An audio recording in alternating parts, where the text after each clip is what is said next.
नमस्कार, दोपहर समाचार में आपका स्वागत है।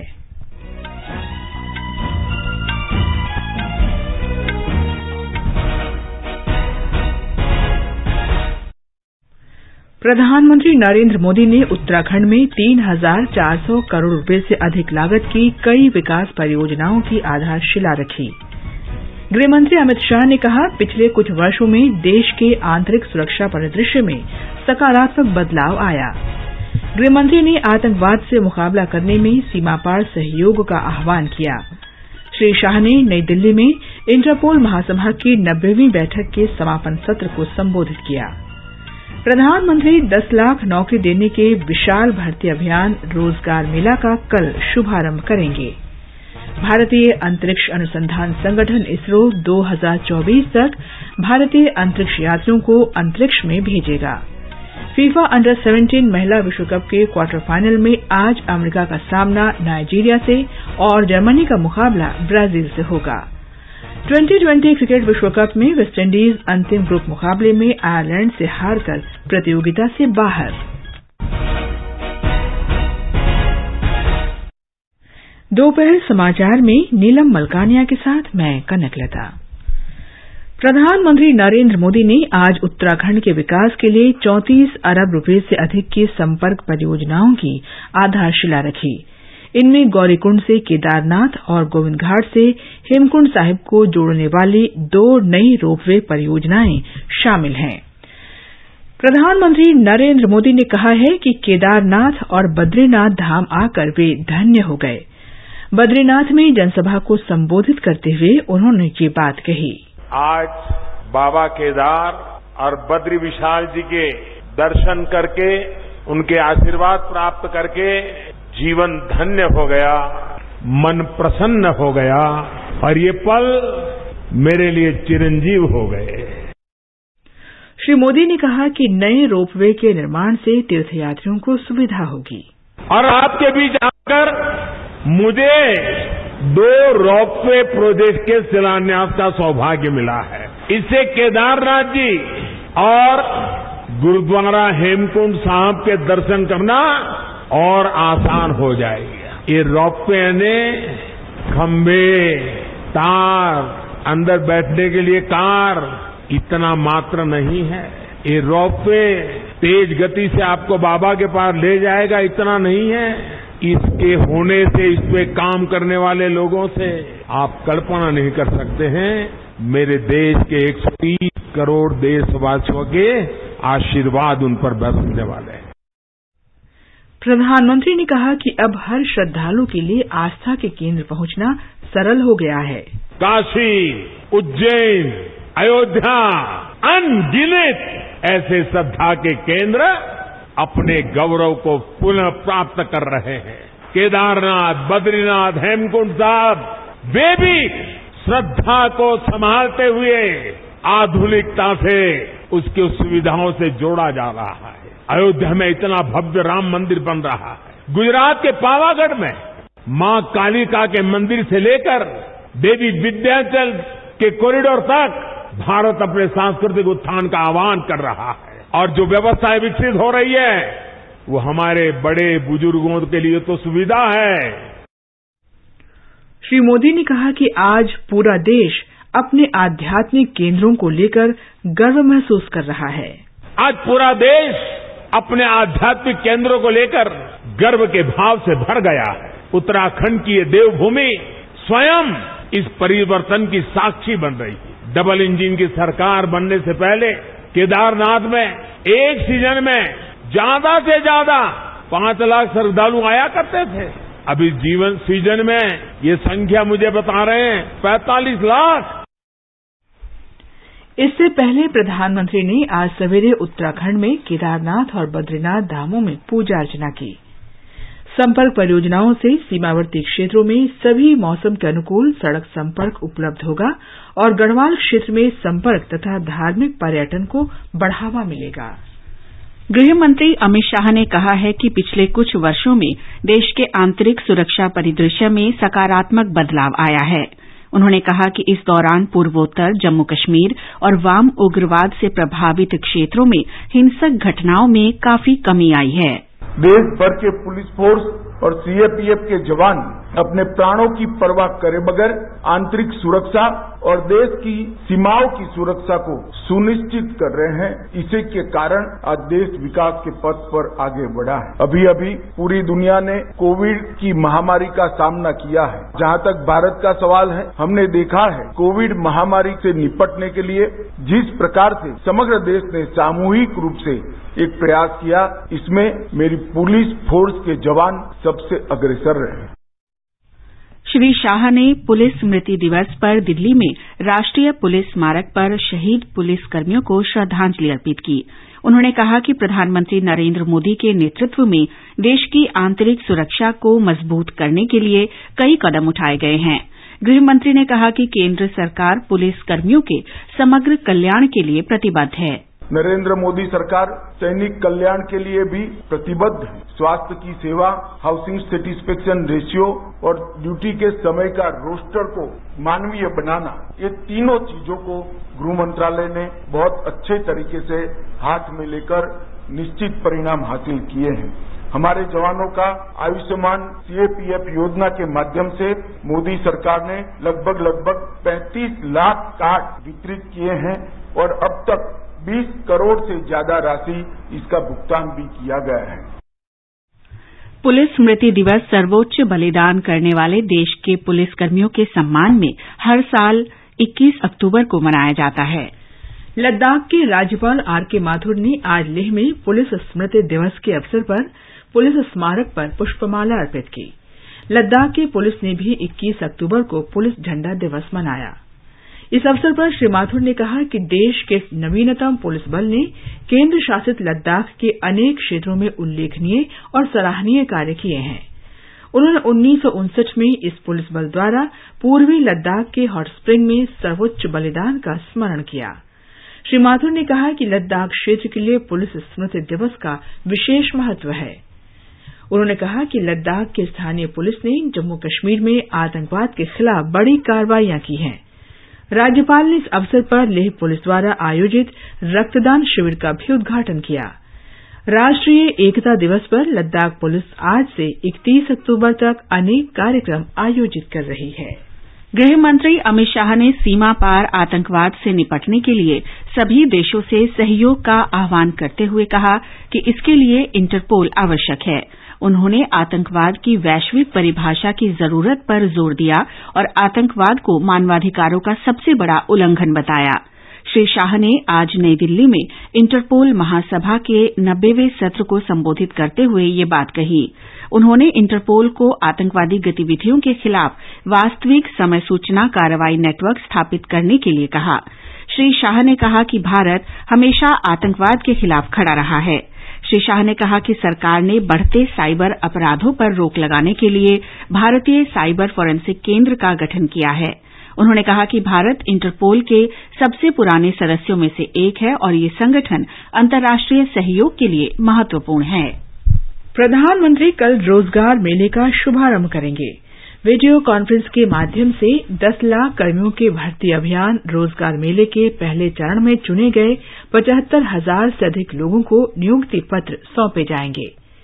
युवाओं को रोजगार के अवसर प्रदान करने और जन कल्याण सुनिश्चित करने की प्रधानमंत्री की प्रतिबद्धता को पूरा करने की दिशा में ये एक महत्वपूर्ण कदम होगा। सभी मंत्रालय और विभाग स्वीकृत पदों की मौजूदा रिक्तियों को भरने के अभियान में जुटे हैं। केंद्र सरकार के 38 मंत्रालयों और विभागों में देश भर से चयनित नए कर्मियों को शामिल किया जाएगा। इन कर्मियों को वर्ग क, ख और ग के लिए विभिन्न पदों पर नियुक्त किया जाएगा। इनमें केंद्रीय सशस्त्र बलों के कर्मी, उपनिरीक्षक, कांस्टेबल, एलडीसी, स्टेनो, पीए, आयकर निरीक्षक और एमटीएस शामिल हैं। इस भर्ती अभियान में मंत्रालय और विभाग कर्मियों का या तो सीधे चयन कर रहे हैं अथवा संघ लोक सेवा आयोग, कर्मचारी चयन आयोग और रेलवे भर्ती बोर्ड के माध्यम से भर्तियां की जा रही हैं। ये समाचार हमारी वेबसाइट newsonair.com/hindi और हमारे mobile app news on AIR पर भी उपलब्ध हैं। सुनो ना, हाँ सोच रहा हूँ अपना बिजनेस क्यों न बढ़ा लूं। तो रोका किसने है? हाँ? रोका तो किसी ने नहीं, पर समझ नहीं आ रहा कि मदद किससे मांगूं। मुझसे। तुमसे? तो अच्छा बताओ फिर। आकाशवाणी है ना, मैंने सुना है उसका नेटवर्क देश भर में फैला है। पर उससे मेरा क्या फायदा? देखो, फायदा है, जिस शहर में चाहो विज्ञापन की मदद से उपभोक्ताओं तक पहुंच जाओ। पर अब ये भी तो बता दो कि आकाशवाणी से संपर्क कैसे करूं? बहुत आसान है, मैं बताती हूँ। नंबर नोट करो, 870-001-4242। 870-001-4242। लो अभी फोन लगाता हूँ 870-001-4242 पर।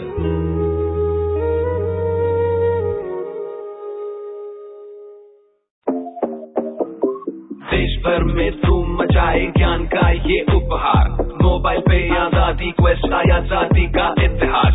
डाउनलोड करे आजादी क्वेस्ट, ये लो जीतो ढेरों इनाम, मौका पाए जुड़ने का रेडियो और डीडी के साथ। सिर्फ खेल नहीं उत्सव है, आजादी का अमृत महोत्सव है, आजादी का अमृत महोत्सव है। डाउनलोड करें आजादी क्वेस्ट ऐप और पाएं ढेरों इनाम। जब जुड़े लोग से लोग, वोट से वोट बने, तब लोकतंत्र का सिस्टम, लोकतंत्र का सिस्टम। जब जुड़े लोग से लोग, वोट से वोट बने, तब लोकतंत्र का सिस्टम, लोकतंत्र का सिस्टम। मतदाता जुड़ते जाए बने, तब ऐसा नया कनेक्शन, ऐसा नया कनेक्शन। मतदाता जुड़ते जाए बने, तब ऐसा नया कनेक्शन। मतदाता जंक्शन, हैशटैग मतदाता जंक्शन, मतदाता जंक्शन, हैशटैग मतदाता जंक्शन। दोपहर समाचार में आपका फिर स्वागत है। भारतीय अंतरिक्ष अनुसंधान संगठन इसरो अगले वर्ष जून में चंद्रयान 3 भेजने की तैयारी कर रहा है। इसरो के अध्यक्ष एस सोमनाथ ने दिल्ली में एक कार्यक्रम के दौरान मीडिया को बताया कि चंद्रयान 3 प्रक्षेपण के लिए बिल्कुल तैयार है। उन्होंने कहा कि इसरो ने गगनयान के लिए एबॉर्ट मिशन की पहली परीक्षण उड़ान की तैयारी कर ली है। इसे अगले वर्ष के शुरू में अंतरिक्ष में भेजा जाएगा। ये देश का पहला अंतरिक्ष यान होगा जिसमें अंतरिक्ष यात्री भी मौजूद होगा। उन्होंने कहा कि इसरो ने वर्ष 2024 के अंत तक 2 अंतरिक्ष यात्रियों को कक्षा में भेजने की तैयारी की है। रक्षा मंत्रालय दूसरे चरण का विशेष स्वच्छता अभियान चला रहा है। इसका मुख्य उद्देश्य कार्यालय और फील्ड में काम करने वाले लोगों के व्यवहार में बदलाव लाना है। इस अभियान के दौरान लोगों की भागीदारी और उनकी जिम्मेदारी को प्राथमिकता दी जा रही है। विशेष अभियान की शुरुआत के बाद से रक्षा विभाग ने देश भर में 4,569 स्थानों पर स्वच्छता अभियान चलाया है। वर्ष 2014 में राष्ट्रपिता महात्मा गांधी को श्रद्धांजलि देने के लिए सरकार द्वारा स्वच्छ भारत मिशन कार्यक्रम की शुरुआत की गई थी। विज्ञान और प्रौद्योगिकी मंत्रालय ने बकाया मामलों के निपटारे के लिए विशेष अभियान शुरू किया है। इस अभियान के अंतर्गत मंत्रालय ने कई स्वयं शासी संस्थाओं और सार्वजनिक क्षेत्र की इकाइयों के सहयोग से स्वच्छता अभियान शुरू किया है। इसके अंतर्गत 17 स्थानों पर अभियान चलाया जा रहा है, जो इस महीने की 31 तारीख तक जारी रहेगा। अभियान के अंतर्गत आवंटित कार्य में 20,000 फाइलों की समीक्षा के बाद उनकी छंटाई की व्यवस्था की जाएगी। सरकार केंद्रीय स्वास्थ्य योजना सीजीएचएस का तेजी से विस्तार कर रही है। स्वास्थ्य मंत्री मनसुख मांडविया ने एक ट्वीट में कहा कि वर्ष 2014 में देश में केवल 25 शहरों में सीजीएचएस वेलनेस केंद्र थे। अब 77 शहरों में ऐसे केंद्र स्थापित हैं। सीजीएचएस वेलनेस केंद्र सरकारी कर्मचारियों, सेवानिवृत्त कर्मचारियों और अन्य सार्वजनिक क्षेत्र के कर्मचारियों को गुणात्मक स्वास्थ्य सेवाएं उपलब्ध करवा रहे हैं। राष्ट्रव्यापी टीकाकरण अभियान के तहत अब तक देश में 219 करोड़ 50 लाख से अधिक कोविड रोधी टीके लगाए जा चुके हैं। स्वास्थ्य और परिवार कल्याण मंत्रालय ने कहा है कि पिछले 24 घंटों में 4,63,000 से अधिक टीके लगाए गए। इसी अवधि के दौरान 2,119 नए कोविड मामलों की पुष्टि हुई। इस समय 25,000 से अधिक कोविड रोगियों का इलाज चल रहा है। देश में अब तक 89 करोड़ 96 लाख से अधिक नमूनों की जांच की जा चुकी है। पिछले 24 घंटों में 1,88,000 से ज्यादा जांच की गई। आगे बढ़ने से पहले मुख्य समाचारों पर एक नजर। प्रधानमंत्री नरेंद्र मोदी ने उत्तराखंड में 3,400 करोड़ रुपए से अधिक लागत की कई विकास परियोजनाओं की आधारशिला रखी। गृह मंत्री अमित शाह ने कहा, पिछले कुछ वर्षों में देश के आंतरिक सुरक्षा परिदृश्य में सकारात्मक बदलाव आया। गृह मंत्री ने आतंकवाद से मुकाबला करने में सीमा पार सहयोग का आह्वान किया। श्री शाह ने नई दिल्ली में इंटरपोल महासभा की 90वीं बैठक के समापन सत्र को संबोधित किया। प्रधानमंत्री 10 लाख नौकरी देने के विशाल भर्ती अभियान रोजगार मेले का कल शुभारंभ करेंगे। भारतीय अंतरिक्ष अनुसंधान संगठन इसरो 2024 तक भारतीय अंतरिक्ष यात्रियों को अंतरिक्ष में भेजेगा। फीफा अंडर 17 महिला विश्व कप के क्वार्टर फाइनल में आज अमेरिका का सामना नाइजीरिया से और जर्मनी का मुकाबला ब्राजील से होगा और 2020 क्रिकेट विश्व कप में वेस्टइंडीज अपने अंतिम ग्रुप मुकाबले में आयरलैंड से हारकर प्रतियोगिता से बाहर।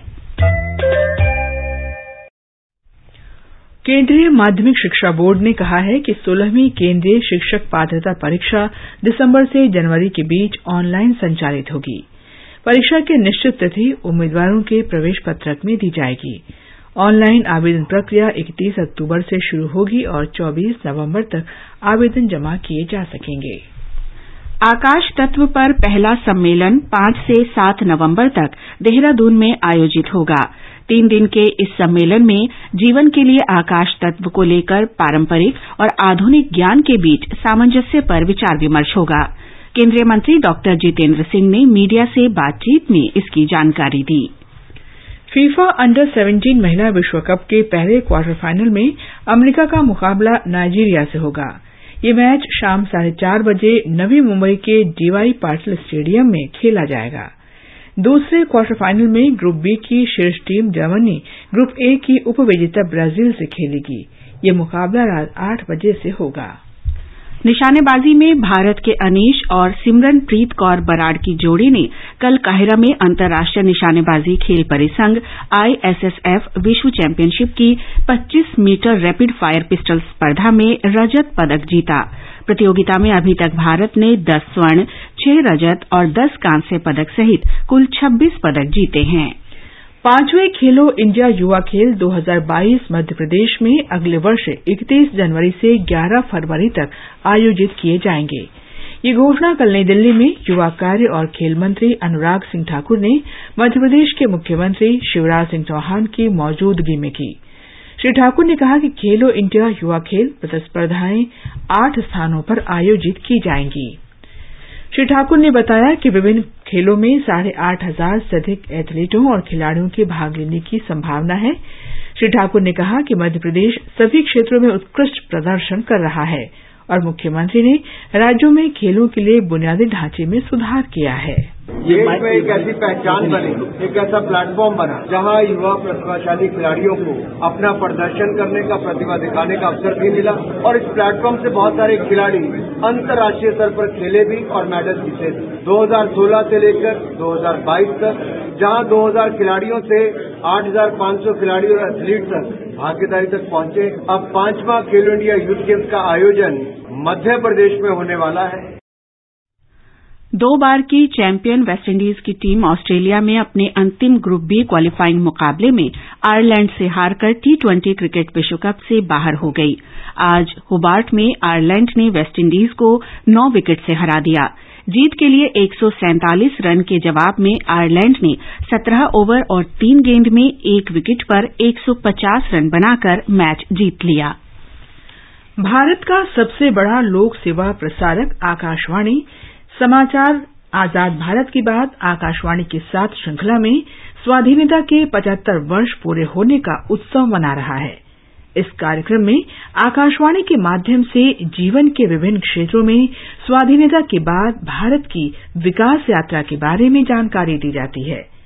आजाद भारत में खेलों के स्वर्णिम इतिहास की दूसरी कड़ी में आज प्रस्तुत है वर्ष 1981 से 2013 तक के खेलों में भारत की उपलब्धियां।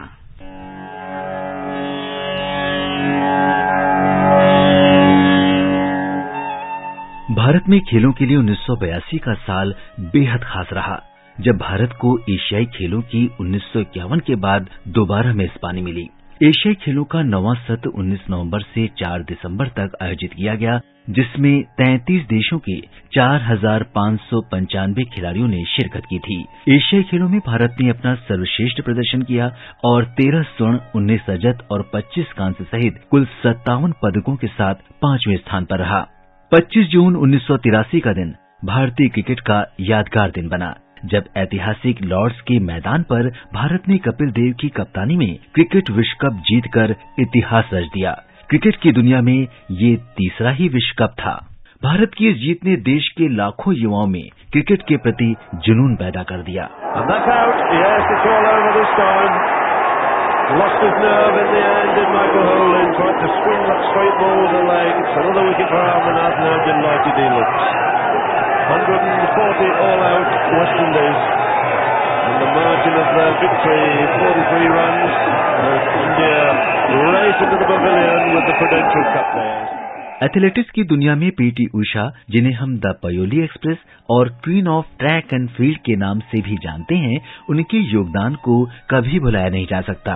वो देश भर में उन लाखों युवाओं के लिए एक आदर्श और प्रेरणा रही हैं, जिन्होंने खेल में अपना करियर बनाने का सपना देखा है। 1984 के लॉस एंजल्स ओलंपिक में पीटी उषा महिलाओं की 400 मीटर बाधा दौड़ में चौथे स्थान पर रहीं और मात्र सेकंड के 100वें हिस्से से ट्रैक और फील्ड में भारत का पहला पदक जीतने से चूक गई थीं। उन्होंने एशियाई खेलों में 4 स्वर्ण और 7 रजत पदक जीते हैं। और आखिरी 50 मीटर की तरफ बढ़ते हुए पीटी उषा ने अपनी स्पीड को बढ़ा दिया है। उनके पीछे है भारत की शाइनी अब्राहम। पीटी उषा तेजी के साथ में फिनिश लाइन की तरफ बढ़ते हुए और उन्होंने इस रेस को पूरा कर दिया है 52.16 सेकंड के साथ में और जीत लिया है इस प्रतियोगिता का स्वर्ण पदक। 1996 में लिएंडर पेस ने अटलांटा ओलंपिक में टेनिस में कांस्य पदक जीतकर इतिहास रचा। देश को 44 साल बाद व्यक्तिगत स्पर्धा में पदक मिला। इससे पहले 1952 में केडी जाधव ने कांस्य पदक जीता था। 1997 में Mahesh Bhupathi grand slam title जीतने वाले पहले भारतीय खिलाड़ी बने। हाल ही में देश में 44वें शतरंज ओलंपियाड की सफलतापूर्वक मेजबानी की गई। प्रधानमंत्री नरेंद्र मोदी ने शतरंज ओलंपियाड की मशाल को ग्रैंड मास्टर विश्वनाथन आनंद को सौंपा था। विश्वनाथन आनंद 2000 में विश्व शतरंज चैंपियनशिप जीतने वाले पहले एशियाई बने थे। उन्होंने 4 बार विश्व खिताब जीता है। साल 2000 में कर्णम मल्लेश्वरी ने सिडनी ओलंपिक में भारत तोलन यानी वेट लिफ्टिंग में 69 किलोग्राम भार वर्ग में कांस्य पदक जीतकर इतिहास रचा। वो ओलंपिक में पदक जीतने वाली पहली भारतीय महिला बनी थीं। अंजू बॉबी जॉर्ज ने 2003 में पेरिस में आयोजित विश्व एथलेटिक्स चैंपियनशिप में लंबी कूद में कांस्य पदक जीतकर इतिहास रचा। 2004 एथेंस ओलंपिक में कर्नल राज्यवर्धन सिंह राठौड़ ने पुरुषों के डबल ट्रैप शूटिंग इवेंट में रजत पदक जीतकर देश को गौरवान्वित किया। 11 अगस्त 2008 का दिन भारतीय खेलों के इतिहास में एक अविस्मरणीय दिन बन गया, जब अभिनव बिंद्रा ने बीजिंग ओलंपिक में 10 मीटर राइफल निशानेबाजी में पहला व्यक्तिगत स्वर्ण पदक जीता। ये सभी भारतवासियों के लिए गौरव का पल था। 2010 दिल्ली राष्ट्रमंडल खेलों में 100 से ज्यादा पदक जीतकर भारत ने इतिहास रचते हुए 101 पदक जीते और 39 स्वर्ण, 26 रजत और 36 कांस्य पदक के साथ भारत दूसरे स्थान पर रहा। 2 अप्रैल 2011 का दिन देश के लिए एक बड़ी खुशी लेकर आया, जब महेंद्र सिंह धोनी की अगुवाई में भारत ने श्रीलंका को हराकर दूसरी बार विश्व कप का खिताब जीता। ये भारत के लिए एक ऐतिहासिक पल था। मुंबई के वानखेड़े स्टेडियम में महेंद्र सिंह धोनी ने जीत का झक्का लगाकर भारत को विश्व कप जिताया। A magnificent strike into the crowd. India lift the World Cup after 28 years. The parties start in the dressing room, and it's an Indian captain who's been absolutely magnificent in the night of the final. ये सचिन तेंदुलकर का आखिरी cricket विश्व cup था। सचिन तेंदुलकर को cricket में उनके अतुलनीय योगदान के लिए सर्वोच्च नागरिक सम्मान भारत रत्न से सम्मानित किया गया।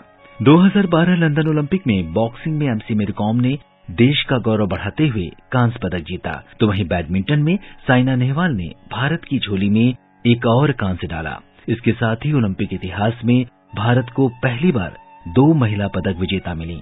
भारत ने लंदन ओलंपिक में कुल 6 पदक जीते। आज के अंक में इतना ही। कल के अंक में हम 2014 के बाद खेलों में भारत की उपलब्धियों की बात करेंगे।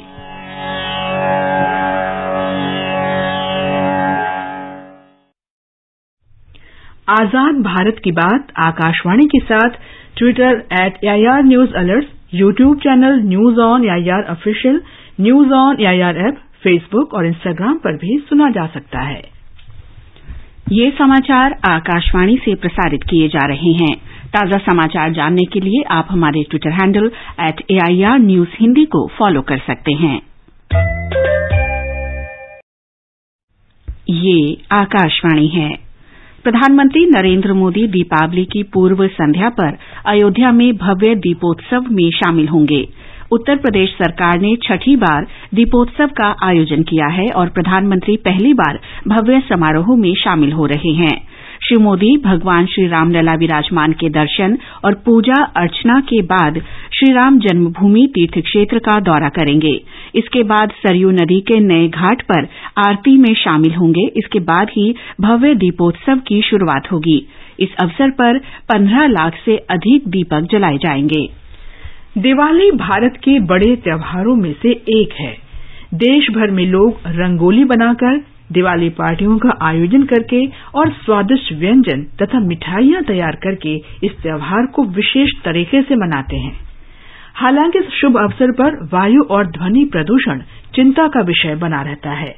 पटाखे फोड़ना प्रदूषण का एक प्रमुख कारण है। इसे देखते हुए देश के विभिन्न हिस्सों में वायु प्रदूषण की जांच के लिए कई उपायों की घोषणा की गई है। दिवाली रोशनी का त्योहार है। वायु प्रदूषण से खुद को बचाने के लिए लोग दिवाली को कई तरीकों से मना सकते हैं। न्यूयॉर्क में अगले वर्ष से दीपावली पर सार्वजनिक अवकाश घोषित किया जाएगा।